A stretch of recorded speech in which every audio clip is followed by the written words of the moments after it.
kulang ay kailangan sa mga batang manonood. GMA News and Public Affairs. Walang ginikilingan, walang pinoprotektahan, walang kasinungalingan, serbisyong totoo lang.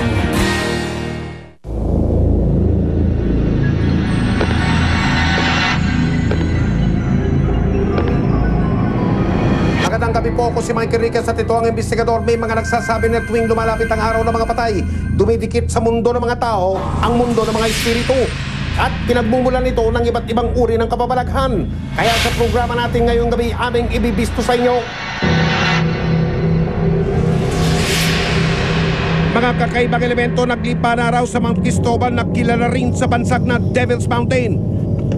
Welcome po ba kami dito sa lugar ninyo? Kung oo po, ilaw po ng isa. Kung hindi po, pailawin po ng dalawa. More than just ilaw. Yes, sir. Ibig sabihin po ba nito, hindi po kami welcome dito sa lugar ninyo? Ulitin ko lang po, kung madami po kayo sa lima, pakisagot lang po ng isa. Okay po. So more than 10 po kayo? Lumang bahay sa lalawigan ng Quezon, piniling tiraan ng 3 multo. Electrical discharge ay maaaring nanggagaling sa spirit. So ang may kakayahan lang na mag-discharge ay mga old spirit. Liplato ng nagpatiwakal, may aninong sumasakal. Nung isinom na nila, ang nakikita nila ron, isang tao, nakaitim. Pagkatapos, yung nakahiga, tao rin.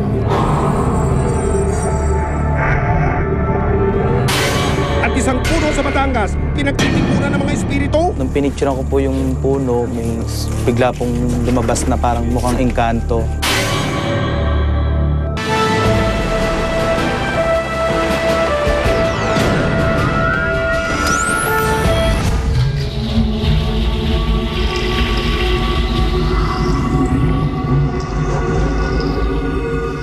Sa lumang bahay ni Doña Concha sa lalawigan ng Quezon, 3 kaluluwa raw ang namamahay. Bisitahin natin sila at kamustahin.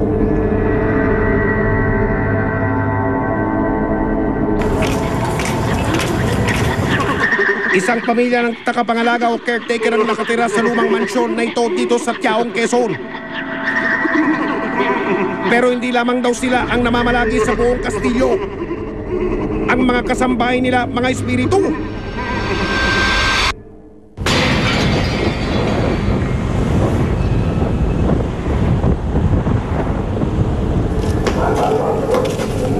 Kilala ang lugar na ito sa lalawigan ng Quezon na mansyon ni Doña Concha. Tila niluma na ng panahon ng itsura ng bahay.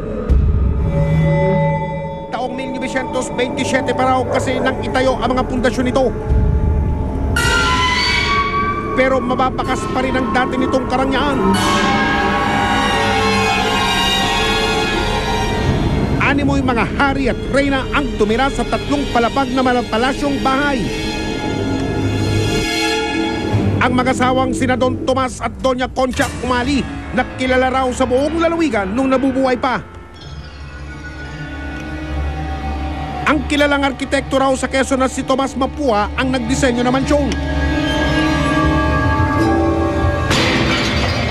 Tiping saksi raw na mga pangyayari noon sa lugar ang iskulturang ito nina Elias at ng Buhaya sa nobela ni Gato C. Rizal.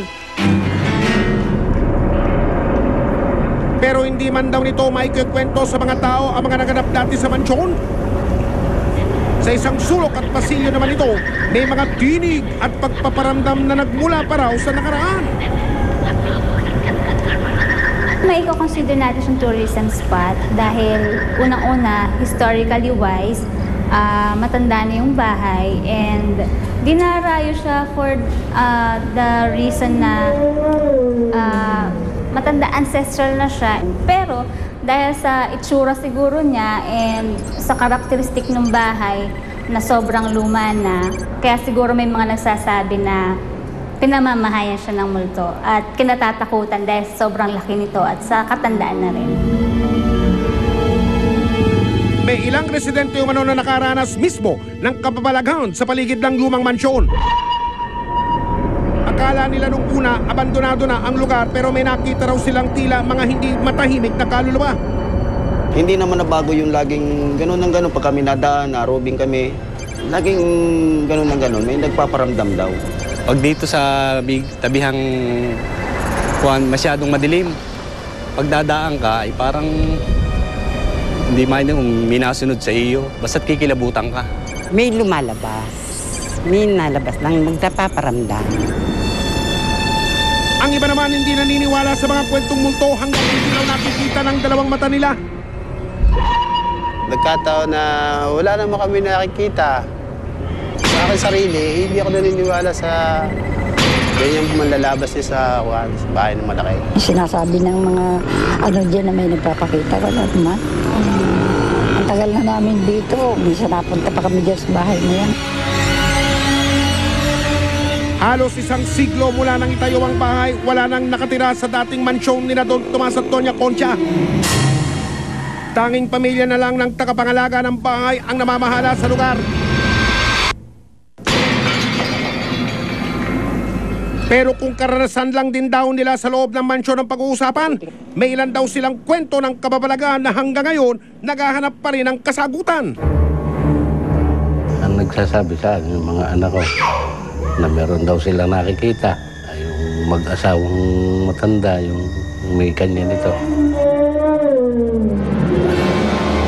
Haba daw ang buhok, na nakaputi, yung babae, yung naman lalaki, nakamarkana. Ang ama ng pamilya, hindi raw naniniwalang may kasama silang multo sa bahay. Pero nang minsan daw nagkwento ang kanilang mga anak, nakita niya kung paano sila namutla at nag-iiyak dahil sa nakita raw nilang mumu. Hindi nga magpakita sa akin. Naniniwala ako. Siyempre, bata pa. Hindi ko magbibigay ng paliwanag sa akin na kung hindi totoo, ay bata pa. Hindi magkakagayon ng bata, hindi magre-react ng ganyan kung walang nakita. Ang 14 na taong gulang na si Nolan, madalas daw pagpakitaan ng multo sa lumang mansyon. Tsaka po supa. Pag minsan po kamukha ng kapatid ko, nakahiga. Bata? Yung po panganay kong kapatid. Madalas din daw magpakita sa kanya ang isang babaeng nakasuot ng kulay puting damit. Pero nang tinangka niya raw tignan ng mata sa mata, hindi raw niya nakita ang muka ng sinasabing ligaw na kaluluwa. Pag minsan po yung babaeng nakatayo, na mahaba ang buhok, dito po sa may hagdan.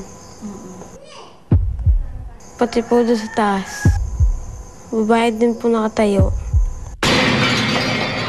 Hindi ko po kita ang mukha, basta ang buhok po yung gulo-gulo na nakayuko.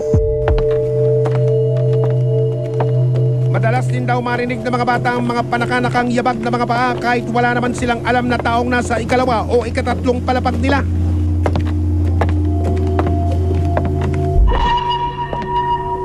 Sa unang palapag naman daw ng lumang mansyon, madalas magpakita ang matandang lalaki at babae na pinaniniwala ang mga kaluluwa raw ng mga naunang may-ari nito.